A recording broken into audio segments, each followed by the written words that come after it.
Friends, welcome to another video. ഈസിയായ ഒരു പൂരി ഉണ്ടാക്കുന്ന റെസിപ്പിയാണ് ഞാൻ ഇന്ന് നിങ്ങളുമായി ഷെയർ ചെയ്യാൻ പോകുന്നത്. പൂരി ഉണ്ടാക്കുമ്പോൾ നന്നായി പപ്പടം പോലെ വീർത്ത് വരുന്നില്ല എങ്കിൽ തീർച്ചയായും നിങ്ങൾക്ക് ഈ വീഡിയോ ഉപകാരപ്രദമാകും. അതിനോടൊപ്പം എളുപ്പത്തിൽ ചെയ്തെടുക്കാവുന്ന ഒരു പൊട്ടറ്റോ കറിയും ഞാൻ പറയുന്നുണ്ട്. ആദ്യം ഒരു പാത്രത്തിൽ ഞാൻ 2 കപ്പ് ഗോതമ്പ് മാവ് ഇട്ടിട്ടുണ്ട്. അതിലേക്ക് ആവശ്യത്തിന് ഉപ്പ് ചേർത്ത് കൊടുക്കാം. ഒന്ന് മിക്സ് ചെയ്ത ശേഷം ആവശ്യത്തിന് കുറച്ച് വെള്ളം ചേർത്ത് മാവ് നന്നായി കുഴച്ചെടുക്കുക. ഒരുപാട് വെള്ളം ചേർത്ത് ലൂസായി പോകരുത്, കുറച്ച് കട്ടിക്ക് തന്നെ കുഴച്ചെടുക്കുക. വീഡിയോയിൽ കാണുന്നത് പോലെ മാവ് കുഴച്ചെടുക്കുക. മാത്രമല്ല, ഒരു 15 മിനിറ്റ് എങ്കിലും കൈകൾ കൊണ്ട് മാവ് നന്നായി കുഴച്ചെടുക്കാൻ ശ്രമിക്കണം.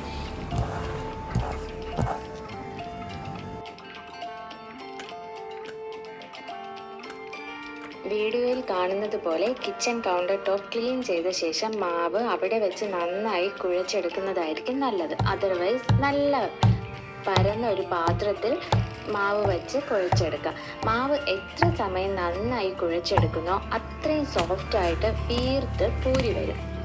ഞാനിവിടെ 15 മിനിറ്റ് മാവ് കുഴച്ചെടുത്തിട്ടുണ്ട്. ഇപ്പോൾ മാവ് നല്ല സോഫ്റ്റായിട്ട് വന്നിട്ടുണ്ട്.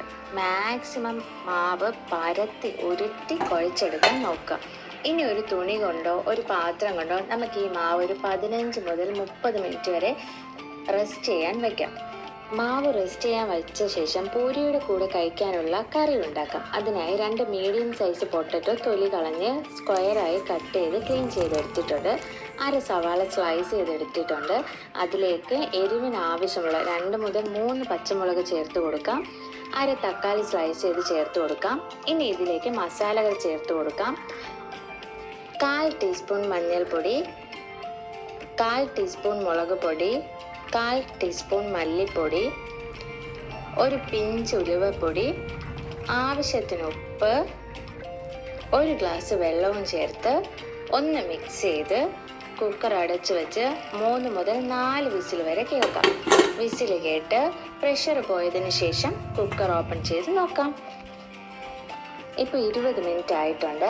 ഞാൻ ഈ മാവ് ഓപ്പൺ ചെയ്ത് നോക്കിയപ്പോൾ കുറച്ചൊന്ന് വീർത്ത് വന്നിട്ടുണ്ട്. നല്ല സോഫ്റ്റ് ആയിട്ടുണ്ട്. ഇനി ഇതിനെ ചെറിയ ബോൾസ് ആക്കി പൂരിക്ക് ആവശ്യമായ വലിപ്പത്തിൽ ബോൾസ് ആക്കി മാറ്റാം.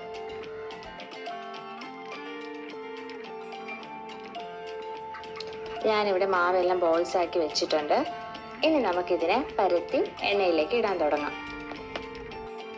ഒരു ബോൾ എടുത്ത് കൈകൾ കൊണ്ട് പ്രസ് ചെയ്ത ശേഷം ഞാനിവിടെ മാവല്ല യൂസ് ചെയ്യുന്നത്, എണ്ണയാണ് യൂസ് ചെയ്യുന്നത്. കുറച്ച് ഓയിൽ 2 സൈഡിലും തേച്ചതിന് ശേഷം പരത്തിയെടുക്കാം. ആവശ്യത്തിനുള്ള വലിപ്പത്തിൽ പൂരി പ്രസ്സർ ഉണ്ടെങ്കിൽ അതിൽ പ്രസ് ചെയ്തെടുത്താലും മതി.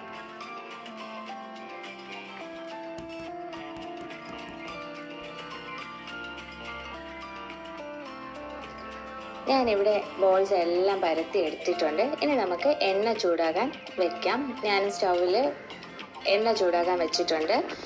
എണ്ണ ചൂടായതിന് ശേഷം മാത്രം പൂരി ഇട്ട് കൊടുക്കുക. എണ്ണ നല്ല തിളച്ചോന്നറിയാൻ വേണ്ടി ലേശം ഇതിൽ നിന്ന് മാവിട്ട് നോക്കുക. മാവ് പെട്ടെന്ന് പൊങ്ങി വരുവാണെങ്കിൽ എണ്ണ നല്ല തിളച്ചിട്ടുണ്ട്. അതിന് ശേഷം മാത്രം ഓരോന്നായിട്ട് ഇട്ട് കൊടുക്കുക.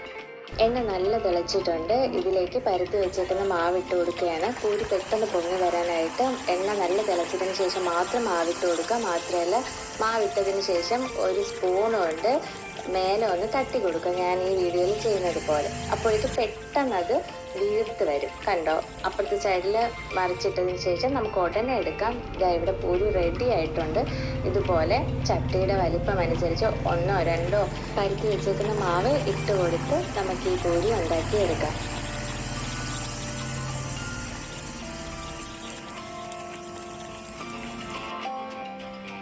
വെരി സോഫ്റ്റ് ഫ്ലഫി പൂരി ഇവിടെ റെഡി ആയിട്ടുണ്ട്.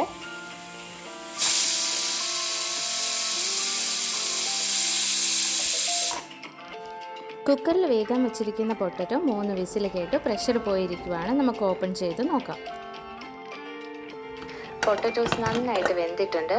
നമുക്കിനി ഇതൊരു സ്പൂണ് കൊണ്ട് സ്മാഷ് ചെയ്തെടുക്കാം. ജസ്റ്റ് ഒന്ന് സ്മാഷ് ചെയ്ത് കൊടുക്കുക. അപ്പോൾ ആ എരിവും മസാലകളും പൊട്ടറ്റോസും ഒക്കെ ഒന്ന് ഉടഞ്ഞ് കിട്ടും. ഇനി നമുക്ക് ഈ കറിയിലേക്ക് താളിക്കണം. താളിക്കാൻ വേണ്ടി ഒരു പാത്രം ഞാൻ അടുപ്പിൽ വെച്ചിട്ടുണ്ട്. ഇതിലേക്ക് 1 ടേബിൾ സ്പൂൺ ഓയിൽ ചേർത്ത് കൊടുക്കാം. ഓയിലൊന്ന് തിളച്ച് വരുമ്പോൾ കടുക് ഇട്ട് കൊടുക്കുക.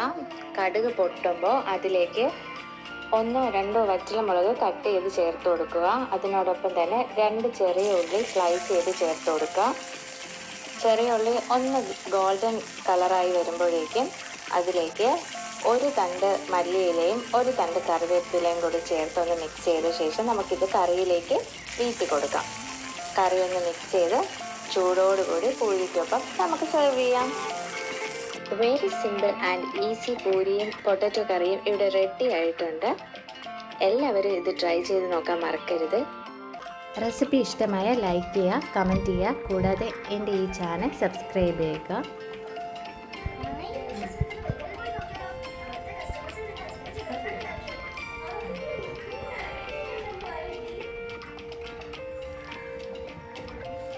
See you in the video. Bye.